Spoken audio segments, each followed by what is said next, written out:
You have a surname. You used it at least 3 times today. Filling out a form, looking someone up. Maybe you spotted it on a package at your door. It's so natural you never thought to question it.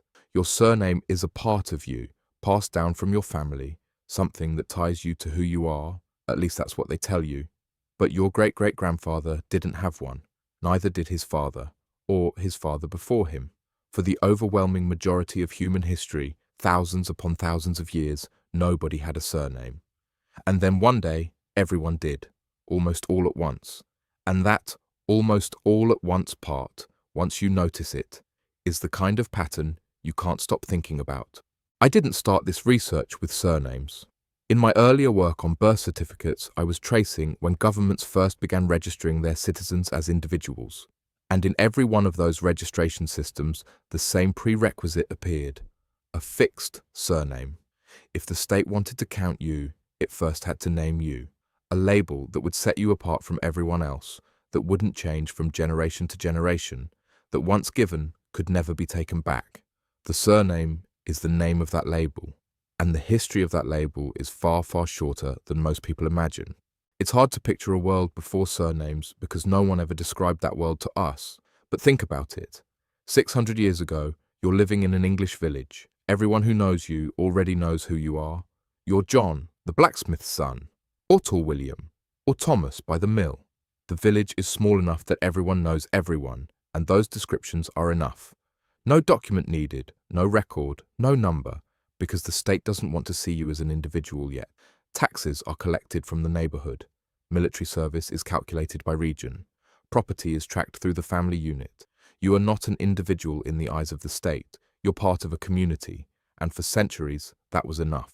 The emergence of surnames in England is usually traced to the Domesday Book of 1086. William the Conqueror ordered a full inventory of England's assets after the conquest. But even in those records, surnames appeared only among the Norman aristocracy. De Warenne, de Montfort, the D prefix indicated their villages back in France. Ordinary English people didn't begin adopting permanent surnames until around the 1400s, and even that was an organic, gradual process. Smith came from a father's trade, Hill from where you lived, Short from a physical trait, or maybe the opposite, perhaps as irony, because researchers have found that Short was sometimes a nickname given to tall people. In Wales, surnames didn't become widespread until the Act of Union in 1536. In Ireland, the surname O'Clery was recorded as early as 916, the oldest known permanent surname in Europe. But all of these are exceptions. The vast majority of the world's population did not use surnames until the mid-19th century. In Japan, not until 1875. In Thailand, not until 1913. In Turkey, not until 1934. And in Canada, the Inuit people of the Arctic were given numbered metal discs instead of surnames in 1941, identification tags resembling dog tags meant to be worn around their necks. Until the 1970s, these people carried numbers, not names. When you line up those dates side by side, you notice something. The moment surnames became mandatory, everywhere, every time, the same things arrived with them: census registration, taxation, military conscription, land records. Surnames were never adopted as a cultural preference. They were always imposed as an administrative necessity. People didn't take surnames because they wanted them. The state gave them surnames because it needed to count them. Napoleon Bonaparte is one of the clearest examples of this pattern. On August 18, 1811, after annexing the Netherlands, he issued a decree. All subjects were required to adopt a fixed surname. Those who refused faced fines. In the northern provinces of the Netherlands, Groningen, Friesland, Drenthe, people were still using patronymic names. You'd add son of to your father's name, and it changed every generation. Peter, son of Jan. Hendrik, son of Peter. A different surname every generation. This made it nearly impossible for the state to trace family trees, match tax records, or track property transfers. Napoleon's solution was simple: give everyone a fixed surname, register it once, track them forever. Some of the Dutch didn't take it seriously. They assumed it was a temporary law, that it would be repealed once Napoleon was gone. Some deliberately chose absurd, ridiculous, even obscene surnames. Nacktgeboren, born naked. Some registered joke names as a kind of quiet protest against the French occupiers. But Napoleon left and the surnames stayed. The Dutch government kept the system exactly as it was. In 1825, they issued a new mandate for those who still hadn't registered. And today, in the Netherlands, millions of people still carry surnames that were scribbled into a clerk's ledger more than 200 years ago on a whim. A single administrative decision became a generational identity. Napoleon built the same system everywhere he conquered: Italy, Spain, Belgium, Western Germany.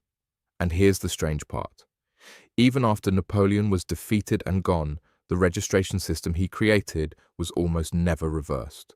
Because once states began counting their citizens as individuals, they didn't want to give up that capacity. That information was power, and giving it back is not in any state's nature. But 24 years before Napoleon, something else had already happened in Austria, and this is one of the most disturbing parts of the story. On July 23rd, 1787, Holy Roman Emperor Joseph II issued a decree. All Jews in the Habsburg Empire were required to adopt fixed German-language surnames. 5 years earlier, the Edict of Tolerance had opened schools to Jewish children and lifted occupational restrictions. But beneath those reforms lay a condition: be visible, be countable, be trackable. Jews would be allowed to choose their surnames, subject to the approval of Austrian officials. If a Jew hadn't chosen a name, the official would assign one on their behalf, and it was left entirely to the official's imagination. Some of the surnames were beautiful: Goldberg, Golden Mountain; Rosenthal, Rose Valley; Blumenthal, Flower Valley. Some indicated a trade: Schneider, tailor. Some carried a character trait: freundlich, friendly. But some were something else entirely: Eselkopf, donkey head; Schmalz, lard. Researchers still debate whether names like these were assigned systematically or through the personal cruelty of individual clerks. But the result was the same. Hundreds of thousands of people were labelled with a surname they would carry for generations, decided in a few seconds by a bureaucrat. And whether they accepted those names was never the question. Those who hadn't registered by January 1788 were punished. Prussia built the same system in the 1790s. Napoleon mandated fixed surnames for all Jews west of the Rhine in 1808. Hamburg was the last German city to complete the process in 1849. And here the pattern surfaces once more. Surnames were presented every single time under the language of integration, but every single time they arrived in lockstep with taxation and conscription infrastructure. What makes this painful is what came after. Jewish communities ignored these surnames for generations outside of official documents. Tombstones carried no surname until the end of the 19th century. Among themselves, people continued using their traditional names, their patronymics: Abraham ben Moses, Nathan ben Israel. The surname belonged to the state, not to the person, but the state's record endured, and the people's memory was erased. What happened in the Philippines was even more systematic. On November 21st, 1849, Spanish Governor-General Narciso Claveria issued a decree. All Filipinos were required to adopt a surname. Claveria had a 141-page book prepared, the Catálogo Alfabético de Apellidos, 60,662 surnames, most of them Spanish, some drawn from local languages. The catalogue was sent to provincial governors. Each town was allocated a certain number of pages based on its population, and the surnames were distributed to towns in alphabetical order. The provincial capital received surnames beginning with A, secondary towns got B, tertiary towns got C, which means that well into the early 20th century you could guess which town a Filipino came from just by looking at the first letter of their surname. Today, a Filipino might carry the surname Guerrero or Garcia or Mendoza. You might assume Spanish ancestry, but you'd almost certainly be wrong. That surname was picked from a clerk's ledger in 1849. The number of actual Spaniards who came to the Philippines across 300 years of colonial rule was remarkably small. But one catalogue, one decree, and within a few years, millions of people's names turned Spanish. Change your registered surname afterward, and you faced 8 days in jail. Teachers were tasked with checking students' surnames and matching them to their parents. This wasn't naming. This was a coding system. Now we need to go to Canada, because what happened there is the most naked, most unvarnished version of the pattern in this entire story. In 1941, the Canadian government established an identification system for the Inuit people of the Arctic. It didn't give them surnames, it gave them numbers. Every Inuit was issued a small disc made of pressed fiber or leather, colored burgundy, roughly 1 inch across. Around the edge it read, Eskimo Identification Canada. In the center sat the image of a crown, and beneath it, a number. E7-121, W3-554. The E stood for East Arctic, the W for West Arctic. Then came a regional code and a personal identification number. They were expected to wear the discs around their necks or have them sewn into their parkas, on paychecks, hospital records, school registers, shipping documents. Everywhere, the number was used instead of a name. No other Canadian citizen was subjected to anything like it. This system belonged to the Inuit alone. Why? The official explanation went like this. The Inuit had no surnames, their names were long, officials couldn't pronounce them, records kept getting mixed up. But that explanation is itself part of the story. The Inuits' traditional naming system was complex because identifying a human being was a complex task. Names were not tied to gender. A name given to a child was believed to carry part of the spirit of the ancestor who had borne that name before. A name wasn't just a label, it was a web of relationships. It told you who someone was, who they belonged to, which spirit lived in which body. European officials didn't understand this system, or more precisely, they didn't want to understand it. They shortened the names. Every clerk spelled them differently. When the records became tangled, their solution was to abandon names altogether and replace them with numbers. One woman was known to her relatives as Lutak, Pilitak, Paluk, or Inusik. When she was baptized, she became Annie. Under the disc system, she became Annie, E7-121. A 3-layered erasure, first the spirit name, then the traditional name, then the name itself. By the late 1960s, opposition to the system had grown. In 1969, Simone Michael, the first Inuit elected to the Northwest Territories Council, declared at a meeting that he refused to be identified by a disc number. The government launched Project Surname. An Inuit community leader named Abraham Abe Okpik was appointed to head it. Okpik spoke fluent English and several dialects of Inuktitut. From 1968 to 1971, he traveled to 55 settlements by plane, snowmobile, boat, and snowshoe, more than 72,000 kilometers. He visited every family, asked every person the same question. What do you want to be called? Most chose the traditional name their parents had given them. But the process was far from perfect. Some people weren't home when their family members chose a name on their behalf. Children came back from school to find they had a new surname. Okapik spoke mostly to men and recorded the men's names as the family surname, so women's identities were once again shaped by someone else's decision. Okapik himself had once carried the number W3-554. In 1972, disc numbers were officially discontinued. In Quebec, the system continued until 1978. Years later, an artist named Lucy Idlout titled her 2005 album after her mother's disc number, E5-770. When you lay all of this side by side, a pattern emerges. 1787 Austria, 1811 the Netherlands, 1849 the Philippines, 1875 Japan, 1913, Thailand, 1934 Turkey, 1941 Canada. 7 different geographies, 7 different cultures, 7 different slices of century, but in every single one, the same mechanism. The state grows. The state wants to count.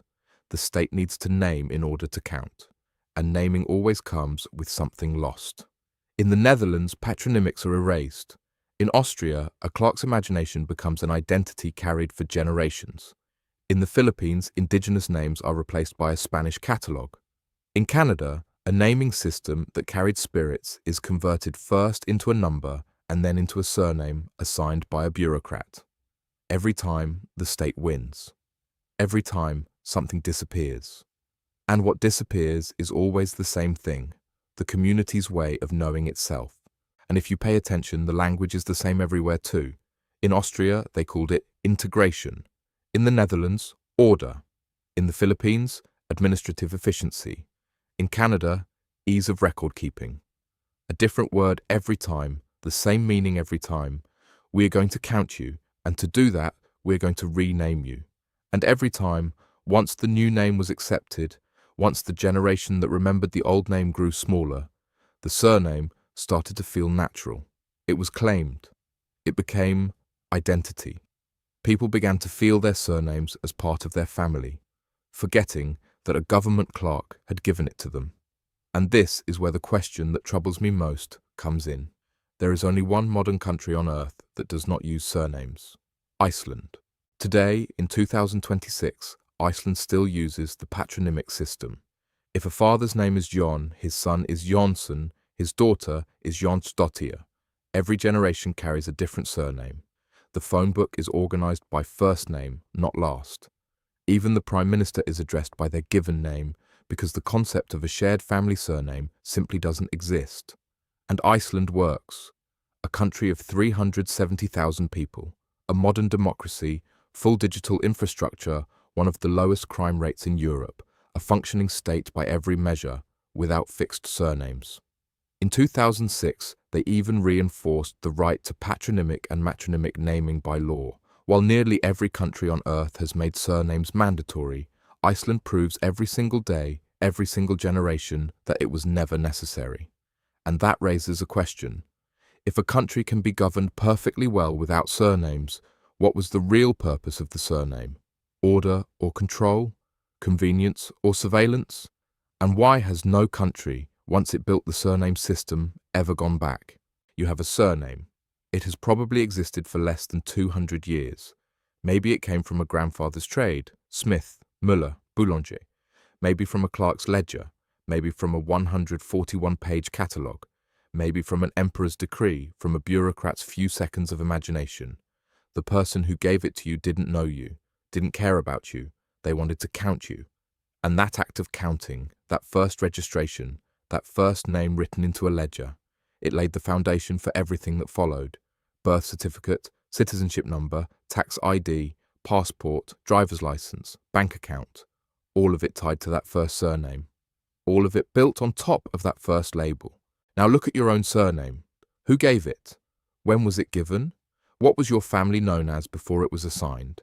How did your great-great-grandmother introduce herself? In what community? With what words? Was her name in a record or in a memory?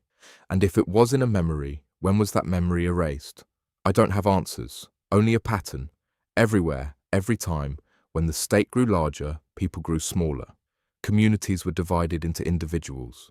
Individuals were converted into numbers. And numbers replaced the old, messy, uncontrolled, but deeply human system by which people once knew each other. Your surname feels like a part of you, but it's not. It was given to you, and the hand that gave it reached out not to know you, but to count you.